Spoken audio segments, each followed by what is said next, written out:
நான் 3-4 வருஷங்களா பண்ற வீடியோஸ்ல ஒரு சில இடங்கள்ல சில விஷயங்கள கொஞ்சம் அப்ரப்ட்டா சொல்லுவேன். இது இப்படி பண்ணா இந்த மாரி ஆயிடும், வேண்டாம் அப்படின்னு சொல்லி. அதுவே சில பேர் வந்து கொஞ்சம் நெகட்டிவா இருக்கே வீடியோ அப்படின்னு சொல்லுவாங்க. நம்ம பாசிட்டிவ் வீடியோஸ் மேக் பண்றது நம்ம பர்ப்பஸ் கிடையாது. லைஃப்ப ட்ரான்ஸ்ஃபார்ம் பண்றதுக்கு நீங்க என்ன பண்ணணும், பண்ணக்கூடாது அப்படின்றது தான். நம்ம சேனல் புதுசா இருக்கீங்க அப்படின்னா, நீங்க நம்ம பழைய வீடியோஸ் நெறையா இருக்குது. செக் பண்ணுங்க. ஒரு 700+ வீடியோஸ் இருக்கும். எல்லாத்துலயுமே எண்ணங்கள எப்படி பாதுகாக்கணும், எப்படி வந்து ஒரு விஷயத்த மேனிஃபெஸ்ட் பண்றோம், லா ஆஃப் அட்ராக்ஷன் என்ன, இந்த மாரி விஷயங்கள் நெறையா பேசியிருக்கோம். இந்த வீடியோவோட பர்ப்பஸ் என்ன அப்படின்னா, social media or any kind of media உங்களோட ஒரு வளர்ச்சிக்கான தேவையில் இருக்கும்போது, அதாவது ஒரு குரோத்தை நோக்கி நீங்கள் வந்து உங்கள் முயற்சிகளையும் உங்களோட செயல்களையும் செஞ்சுக்கிட்டு இருக்கும்போது, முக்கியமாக இந்த மாதிரி மேனிஃபெஸ்டேஷன் ப்ராசஸில் இருக்கும்போது, இல்லை அப்படி எதுவுமே இல்லைங்க, என்னோடய லைஃப்பை நான் வந்து ஃபோக்கஸ் பண்ண நினைக்கிறேன், நான் இன்றைக்கி இருக்கிற நிலையிலிருந்து பல மடங்கு மேலே கொண்டு வரணும்னு நினைக்கிறேன் அப்படின்ற ஒரு முயற்சியில் இருக்கும்போது, social media any kind of media பயன்படுத்தினா இப்போ நான் சொல்ல போகிற இந்த 5 விஷயங்கள் வாழ்க்கையில் நடக்கிறதுக்கு வாய்ப்பே இல்லை அப்படின்றத இந்த வீடியோ மூலமாக சொல்கிறேன், அவ்வளோதான். ஸோ நான் முதலே சொன்ன மாதிரி மேபி கொஞ்சம் நெகட்டிவாக இருக்கலாம், பட் இதுதான் உண்மை. இது நம்ம ஏற்றுக்க நம்ம மறுக்கிறோம். இல்லை அப்படின்னா நம்மளோட இன்ஸ்டன்ட் சாட்டிஸ்ஃபேக்ஷன்னால் இதுக்குள்ளே மாட்டிக்கிட்டு வெளியே வர முடியாமல் நம்ம தவிச்சிக்கிட்டு இருக்கோம்னு தான் சொல்லணும். பட் இப்போ சொல்ல போகிற 5 ஃபேக்ட்ஸ், 5 விஷயங்கள் நீங்கள் சோஷியல் மீடியாவை தொடர்ந்து பயன்படுத்துகிற ஆளாக இருக்கீங்க, அதாவது உங்கள் க்ரோத்தெல்லாம் மறந்துட்டு, உங்கள் படிப்பெல்லாம் மறந்துட்டு, உங்கள் வாழ்க்கையை மறந்துட்டு, பரவாயில்ல நாளைக்கு பார்த்துக்கலான்ற எண்ணத்தோட அதிக சோஷியல் மீடியாவோ இல்லை எனி கைண்ட் ஆஃப் மீடியாவை பயன்படுத்துகிறீங்க அப்படின்னா, இந்த 5 விஷயங்கள் உங்கள் வாழ்க்கையில் நடக்கிறதுக்கான வாய்ப்புகள் ரொம்ப ரொம்ப கம்மி, இல்லைன்னே கூட சொல்லலாம்.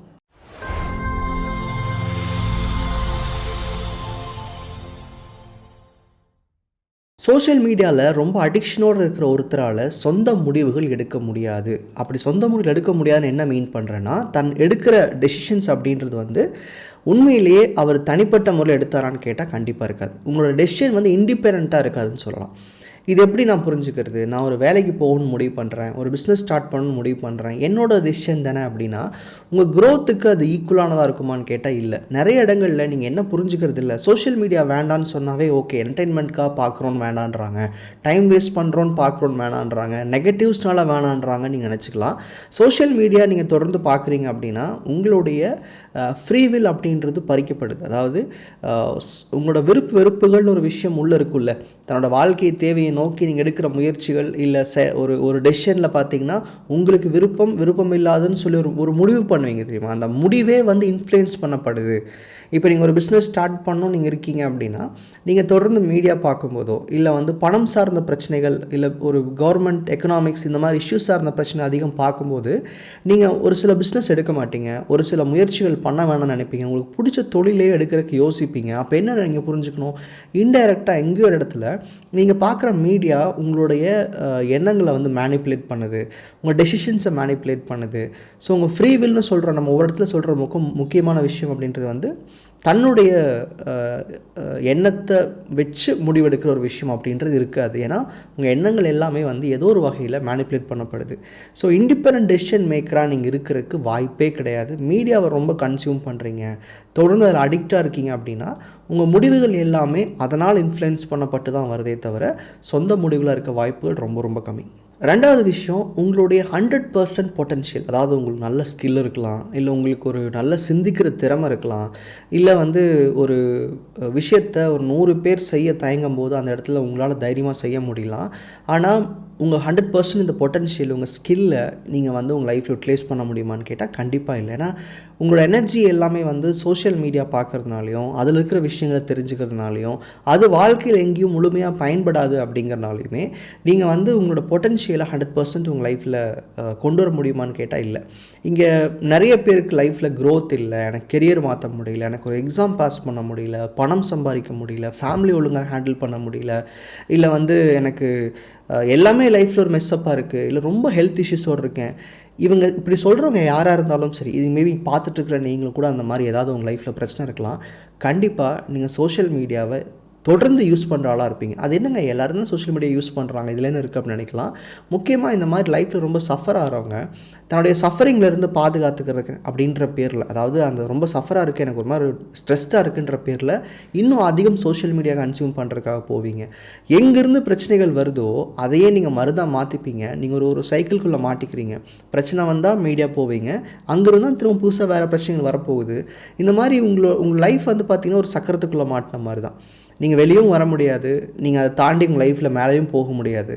ஸோ உங்கள் லைஃப் ஃபுல்லாமே நீங்கள் வந்து ஒரு சர்வைவல் மோட்லேயே இருப்பீங்களே தவிர ஒரு 100% உங்களோட எனர்ஜி எல்லாத்தையும் போட்டு லைஃப்பை மாற்ற முடியுமான்னு கேட்டால் இல்லை.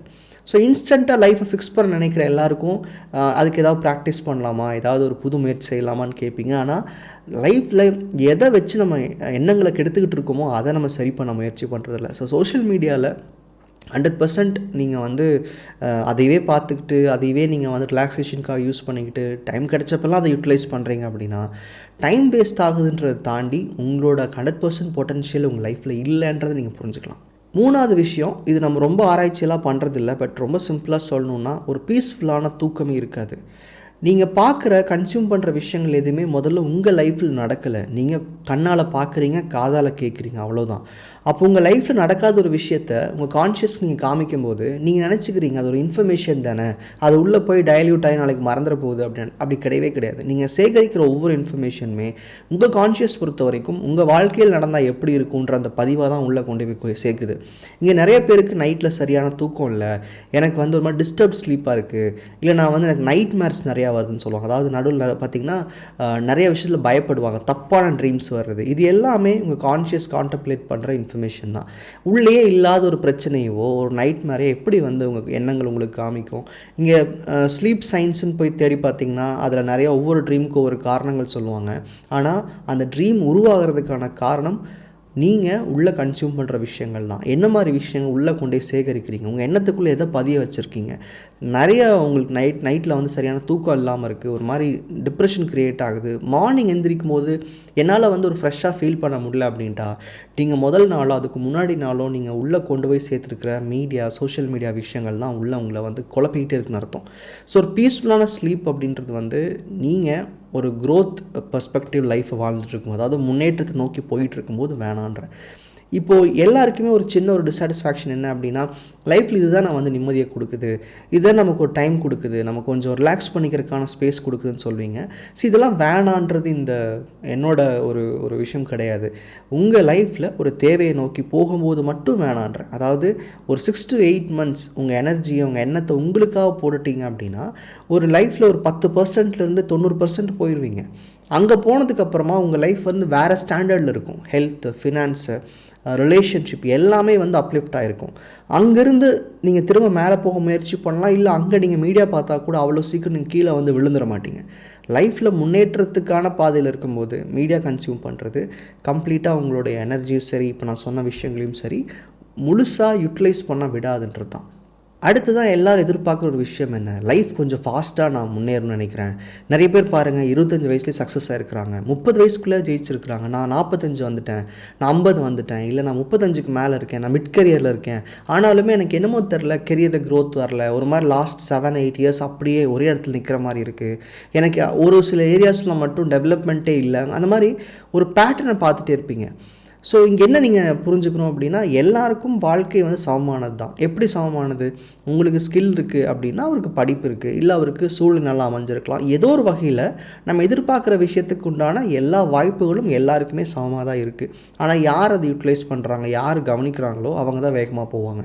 நம்ம தான் இங்கே உட்காந்து படமும் பாட்டும் புத்தகங்களும் அடுத்தவங்க பிரச்சனைகளும் உலக பிரச்சனைகளும் படிச்சுக்கிட்டு இருக்கிறோமே. அப்போ நம்ம லைஃப்பை பற்றின சிந்திக்கிறதுக்கான நேரமும் அந்த இடமும் எங்கே இருக்குது உள்ள? இப்போ நீங்கள் ஒரு நியூஸ் பேப்பர் பார்க்குறீங்க, ஒரு 5 நிமிஷம் தாங்க பார்க்குறேன் அப்படின்னு சொல்வீங்க. ஆனால் அந்த 5 நிமிஷத்தில் நீங்கள் கன்சியூம் பண்ண விஷயத்தை பற்றி இன்றைக்கி யார்கிட்ட போய் பேசுவீங்க, அதை பற்றி திரும்ப திரும்ப யோசிப்பீங்க. அது சம்மந்தப்பட்ட விஷயங்களை தான் கான்ஷியஸும் உங்களுக்கு காமிக்கும்.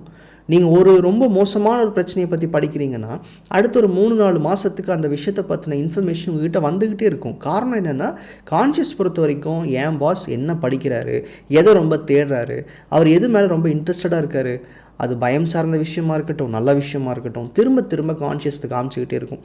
இங்கே நிறைய பேருக்கு ஏன் குயிக் க்ரோத் இல்லை, வாழ்க்கை ஏன் ரொம்ப லேட்டாக போயிட்டே இருக்குது அப்படின்னா, ரொம்ப சிம்பிளான காரணம், நீங்கள் உங்கள் வாழ்க்கையை பற்றி சிந்திக்கலை. அப்போ எதை பற்றி சிந்திக்கிறீங்க? ஒன்று அடுத்தவங்க பிரச்சனை, அது பேப்பரோ மீடியாவோ எதன் மூலம் படிக்கிறது, இல்லை நம்ம போய் அதை வந்து தெரிஞ்சுக்கிறோன்ற பேரில், இல்லை நம்ம வந்து போராடுறோன்ற பேரில் போய் நமக்கு சம்மந்தமில்லாத பிரச்சனைகள் அதிகம் தலையிடுறது. இது நல்லா புரிஞ்சுக்கணும் ஒரு விஷயம்.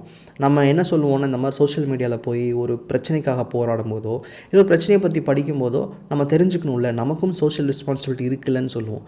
நீங்கள் படிக்கிறதுனாலையும் தெரிஞ்சுக்கிறதுனாலையும் ஆன்லைனில் 4-5 போஸ்ட் போடுறதுனாலையும் யாராவது வாழ்க்கை மாறுதான்னு கேட்டால் இல்லை. சொசைட்டின்றதே நம்மெல்லாம் தான். ஒவ்வொரு இண்டிவிஜுவலும் எப்படி உங்கள் வாழ்க்கையை வாழ்கிறீங்க, எப்படி உங்கள் ஃபேமிலியை பார்த்துக்கிறீங்க, அதை பேஸ் பண்ணி தான் சொசைட்டியோட வளர்ச்சி இருக்கும். நீங்கள் எந்த சொசைட்டி போய் பார்த்துட்ருக்கிறீங்க?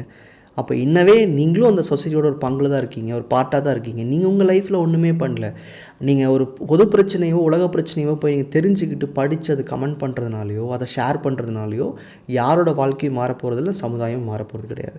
ஸோ குயிக் க்ரோத் இன்றைக்கி உங்களுக்கு இல்லை அப்படின்னா ரொம்ப சிம்பிளான காரணம், உங்களோட சிந்தனை உங்கள் வாழ்க்கையை நோக்கியே இல்லைன்னு அர்த்தம். ஸோ ஒரு வேகமான வாழ்க்கை முன்னேற்றத்தை பார்க்க நினைக்கிறீங்க அப்படின்னா, சோஷியல் மீடியா அடிக்டாக இருக்கிறீங்க, இல்லை நீங்கள் தொடர்ந்து பயன்படுத்துகிறீங்கன்னா உங்கள் வாழ்க்கையில் அது வர்றதுக்கான வாய்ப்புகள் ரொம்ப ரொம்ப கம்மி. இன்றைக்கி நான் பேசுகிற ஆட்கள் 25, 35, 40, 50ன்னு யாராக இருந்தாலும் சரி, என் லைஃப் ஒரு 2 வருஷம் 3 வருஷம் அதுக்கு மேலேயுமே டிலே ஆகுது, எனக்கு ஒரு சில விஷயங்கள் தடையாகிட்டே இருக்குதுன்னு சொல்கிறவங்க எதையுமே யோசிக்க வேண்டியதில்லை. அவங்க எண்ணங்கள் அவங்க வாழ்க்கையை பார்க்கவே இல்லைன்னு ரொம்ப ஈஸியாக சொல்லிடலாம். கடைசி 5வது விஷயம் அப்படின்றது பாசிட்டிவ் லைஃப் ஸ்டைல் அப்படின்றது நீங்கள் பார்க்க முடியாது. ஸோ ரொம்ப ஃப்ராங்காக சொல்லணும் அப்படின்னா, எப்படி உங்கள் எண்ணங்களுக்குள்ளே கொண்டு போகிற எல்லாமே ஒரு பிரச்சனை, கஷ்டம், தோல்வி, ஒரு நாட்டுக்கும் பிரச்சனை, வார், அப்புறம் க்ரைமு எல்லாத்தையும் படிச்சுட்டு, அதாவது கண்ணில் பார்க்குறது, காதில் கேட்குறது, அடுத்தவங்க கூட பேசுகிறது, உணர்றது எல்லாமே தப்பாக இருக்கும்போது எங்கேருந்து ஒரு பாசிட்டிவான விஷயங்களை மட்டும் கான்ஷியஸ் பிரித்து எடுக்க முடியும்? நம்ம கன்சியூம் பண்ணுற டேட்டா அப்படின்றது நம்ம ஜஸ்ட்டு படிக்கிறதோ கண்ணில் பார்க்குறதோ அப்படிலாம் நீங்கள் பிரிக்க முடியாது. நம்ம சென்சஸ் மூலிமா நீங்கள் என்னெல்லாம் உள்ளே கொண்டு போகிறீங்களோ அது எல்லாமே உங்கள் லைஃப்பில் ஏதோ ஒரு வகையில் மேனிஃபெஸ்ட் ஆகணும். ஏதோ ஒரு வகையில் உங்கள் எண்ணங்கள் உங்களுக்கு அதை வாழ்க்கையில் ப்ரெசென்ட் பண்ணணும். எப்படி பண்ணணும்? ஒன்று, நீங்கள் படிக்கிற பிரச்சனை சார்ந்த விஷயங்கள் திரும்ப திரும்ப பார்க்குற மாதிரி இருக்கும், கேட்குற மாதிரி இருக்கும், பக்கத்து வீட்டில் நடக்கும், ஒரு சில நாட்கள் நம்ம வீட்லேயும் நடக்கும். இங்கே மேக்ஸிமம் ஹெல்த் இஷ்யூஸ் வர்றதுக்கான காரணம் என்னென்னா, நம்ம மீடியாவில் போய் தேடி படிக்கிற விஷயங்கள் தான். மேக்ஸிமம் ரிலேஷன்ஷிப் இஷ்யூஸ் நீங்கள் பார்க்குற நாடகம், நீங்கள் படிக்கிற நாவல், நீங்கள் பார்க்குற வெப்சீரிஸ், இந்த மாதிரி விஷயங்கள் தான். உங்களுக்கு ஏற்படுற நிறைய பயம், நீங்கள் இந்த பேய் படம் பார்க்குறது, ரொம்ப ஸ்கேரி மூவிஸ் பார்க்குறது, ஒரு மர்டர் பார்க்குறது, இது எல்லாமே என்ன பண்ணும்? உங்களுக்குள்ள ஒரு நிம்மதியான சூழலை உருவாக்க விடாது. ஸோ எல்லாத்தையுமே தப்பாக பண்ணிவிட்டு, எல்லா தப்பான விஷயங்களையும் கன்சியூம் பண்ணிவிட்டு, நீங்கள் நான் பாசிட்டிவாக இருக்க முயற்சி பண்ணுறேன், நீங்கள் எத்தனை ப்ராக்டிஸ் பண்ணாலும் சரி, எவ்வளோ தியானம் பண்ணாலும் சரி, நீங்கள் ரெக்கவர் ஆகிறது ரொம்ப டைம் எடுக்கும். அதாவது நீங்கள் பண்ணுற ஒரு நல்ல ப்ராக்டிஸும் நீங்கள் கன்சியூம் பண்ணுற social media what ever it is, அது எல்லாமே பேலன்ஸ் ஆகிடுது. லைஃப் ஒரே நிலையில் நின்றுது. உங்களால் தொடர்ந்து முன்னாடி போக முடியறதில்ல. உங்களுக்கு ஒரு எண்ணம் சார்ந்த பயிற்சிகள்லையோ ஈவன் ஒரு ஸ்பிரிச்சுவல் பிலீஃப்லையோ கூட அதீத நம்பிக்கை இல்லை, எனக்கு எல்லாமே நான் ட்ரை பண்ணி நான் தோத்துட்டேன், எனக்கு முடியல அப்படின்னு சொல்கிறீங்கன்னா, நீங்கள் எல்லாம் சரியாக பண்ணிவிட்டு இந்த மீடியாவை மட்டும் நீங்கள் டிஸ்கனெக்ட் பண்ணாமல் இருக்கீங்கன்றது தான். ஸோ சோஷியல் மீடியாவோ நான் வேண்டான்னு சொல்லலை. அது உங்களோட முயற்சிக்கும் முன்னேற்றத்துக்கும் கண்டிப்பாக எங்கேயும் ஹெல்ப் பண்ணாது. நீங்கள் அவேர்னஸ்க்காக நீங்கள் மீடியா பார்க்குறீங்கன்னா அதுதான் இருக்கிறதுலே பெரிய பொய். சொசைட்டிக்காக பார்க்குறீங்கன்னா அது யாருக்குமே பிரயோஜனம் இல்லை, நீங்கள் உங்கள் டைமை வேஸ்ட் பண்ணிருக்கீங்கன்னு அர்த்தம். ஸோ இதெல்லாம் எப்போ நீங்கள் பண்ணலான்னா, இங்கே ஏதோ ஒரு தேவைன்னு சொல்கிறீங்க லைஃப்பில், ஏதோ ஒரு இடத்துக்கு போகணுன்னு சொல்கிறீங்கள, அதை அடையிறதுக்கு ஹார்ட்லி என்ன கேட்டிங்கன்னா, ஃபினான்ஷியலாகவோ இல்லை கெரியர் வைஸாகவோ மாற்றம் நடக்கணும்னா மிஞ்சி போனால் ஒரு 6லேருந்து 8 மாதங்கள் ஆகும். அதே ஒரு ரிலேஷன்ஷிப் மாதிரி விஷயங்கள் அமைச்சுக்கணும் அப்படின்னு நினச்சிங்கன்னா ஒரு ஹார்ட்லி 3-4 மந்த்ஸ் ஆகும். இல்லை எனக்கு ஒரு பெரிய மெட்டீரியலிஸ்டிக்கான விஷயங்கள் கொண்டு வரணும்னா உங்கள் எண்ணங்களை ஒழுங்காக ஃபோக்கஸ் பண்ணிங்கன்னா அது 6 மாதத்துக்குள்ளே பண்ணிடுவீங்க. மிஞ்சி போனால் 1.5 வருஷத்துக்குள்ளே நீங்கள் கேட்குற எல்லா மெட்டீரியலிஸ்டிக் தேவைகளும் பூர்த்தி ஆகிடும். ஸோ ஒரு பர்டிகுலர் டைம் பீரியடுக்கு உங்கள் லைஃப்பை உங்கள் தேவைக்காக, உங்களோட எண்ணங்களுக்காக, உங்கள் வாழ்க்கைக்காக செலவழிக்கும் போது இப்போ நான் சொன்ன அந்த 5 விஷயமே உங்கள் லைஃப்பில் ஒரு பிரச்சனையாக நிற்காது.